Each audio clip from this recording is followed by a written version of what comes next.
experiencing amazing victory like that. Underdog, you win it all, right? And then David would play in the presence of King Saul, back when everything was all good. I mean, I can imagine, when you know somebody like the king, you know what I'm trying to say? I mean, like, even me, like, I try to get accolades because I might know somebody here, like, even on mom. Like, oh, I know that's the senator's son. You know, I get like a little excited, like, oh, even like Ellie, to me, like Ellie Powasa, right? I brag to my friends, I use my kind of like my fame kind of situation, right? Ellie's dad's brother is the mayor of Talipofo.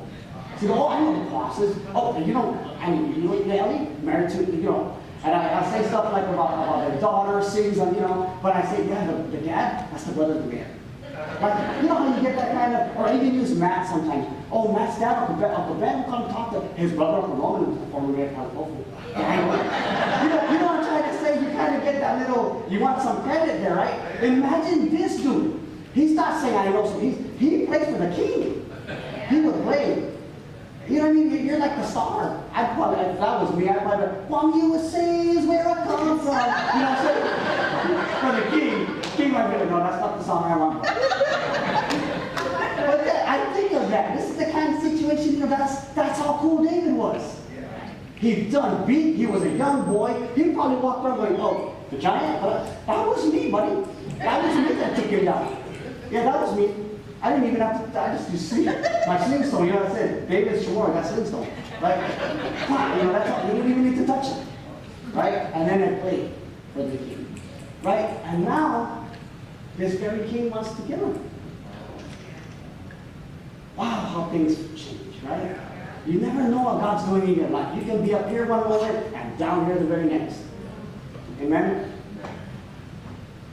He had to run in foreign lands. I guess what foreign land he's going to? To the Philistines, where he just defeated. That's why he has to go to a cave to hide. Look at it in 1 Samuel chapter 22. It says, verses 1 and 2, by the way. It says, David left Gath and escaped to the cave of Adullam. When his brothers and his father's household heard about it, they went down to him there. All of those who were in distress or in debt or discontented gathered around him. So imagine, not only is he going through such a rough time, he goes to this cave, and you know who he's surrounded by? A bunch of people that are just discontented, in debt, all jacked up, just like us, amen?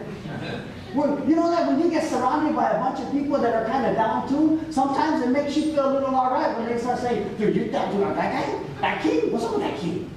Right? It makes you feel a little better sometimes when people are in your current situation, right? Well, at least for me, maybe that's just me. But that's who he's surrounded by. And then they ask him to be his leader. Right? So you got a bunch of discontented people, they're in distress, and he becomes their leader. Some troubled men. Some troubled men. He later on trains these guys to fight in the Philistine army. Which is a trick, right? Because he just recently defeated, right? The Philistines. He just recently defeated Goliath. And he's now training these men to fight in that same army, to fight against his own people, the Israelites. Wow, that kind of shocked me when I read it. I was like, whoa, what's going on here? Let me check the Bible, let's see if this is correct. That's what happened. In chapter 29, which is the chapter before the one I just read to open the sermon, Ashish, which is the son of the king of Gath, he kind of was like, allowed David to come in, and that was the name. Ziklag is the town that he gave him to live in. So what happens is, in all this training and all this going on, David's ready. His men they're rejects basically. So he's with his reject friends. They're training so that they can fight against the Israelites. And Ashish kind of says, "Hey, we got these men, and they're going to defend us. They're going to now be on our side." And I'm sure in their mind they're probably like, "That was the guy that he's the one that slammed Goliath, remember?" But they got shut down. If you read in chapter 29, they got shut down. And that's why in chapter 30, that's what I was just reading. They were sent back to Ziklag, and that's when they found their place all burned up. Their wives, their children, all taken captive. So here's David trying to do the work of the Lord, coming out, and look what's going on, right? He gets rejected again. from even the other side. So like, you're with a bunch of reject people and you get rejected again. It's like, man, doesn't he need some encouragement? But what did he do? What did David do? In verse 6, what did I read? David encouraged himself. That's what he did. He encouraged himself in the Lord. What would you do? What would you do in that situation? Right? Everything is against you. Everything in your life is going against you. There's nothing going right. Even at the worst part of worst, you still get, if you're tomorrow, worse than that. It gets worse if you're tomorrow. That's what we say, is worse. Nope, that's worse. This one's worse. That's what we say. I mean, it can't get any worse than that, if you know what I'm saying. Right? It's bad. It's bad. You know, life ain't treating you right. Your finances are a mess. Your children aren't acting right. Your friends are not talking to you. Your wife is not, or your husband or boyfriend, girlfriend, whatever your context is, ain't treating you right. You have not enough money to pay the bills. Right? You know what I'm trying to say? You're disillusioned. You're depressed. Right? You're defeated. You're discouraged.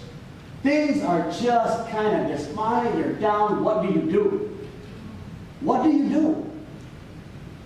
Well, verse 6 says, he encouraged himself in the Lord. Amen? Amen. And that's what we need to do. If you haven't learned to do that yet, you need to learn to do that today. You need to learn to encourage yourself. The Hebrew word for this, like I said, it says encourage, right? And what we just read, right, is shazak. Shazak means to talk to yourself. The Hebrew word, it's the original, is to talk to yourself. Sometimes, guys, when things are the way they're going, you need to just take a step back and just talk to yourself. See, what's going on, right, is when things are getting all crazy in your life, and we start getting all these experiences, what happens is we start going and talking to everybody else about it. We start telling everybody else our problems. And we want to get advice, and we want to go do all, I'm not inviting you, don't do that. What I'm saying is, sometimes you just need to take a step back, and talk to yourself. Encourage yourself in the Lord. Amen. Amen? Amen. What does talking to yourself look like? Some of you, that looks crazy. Crazy, right? Crazy, right? No, I'm not talking about going. I mean, because it's the content of what you're talking to yourself about. Of course, if you're just off on your own talking to yourself and blabbering all kinds of different things, you're right. Might be a little bit crazy set. But, you know, I look at it based on the context is when he encouraged himself in the Lord, I look at the context as he probably was meditating, or he probably was praying. Right? Because when you find somebody, you ever catch somebody praying? You ever walk in a room, walk down somewhere, and you see somebody praying? You can walk into somebody and you don't look at them like, oh, they're crazy. You can tell they're praying, they're talking to themselves. That's, to me, that's what I'm looking at, is they're probably just praying.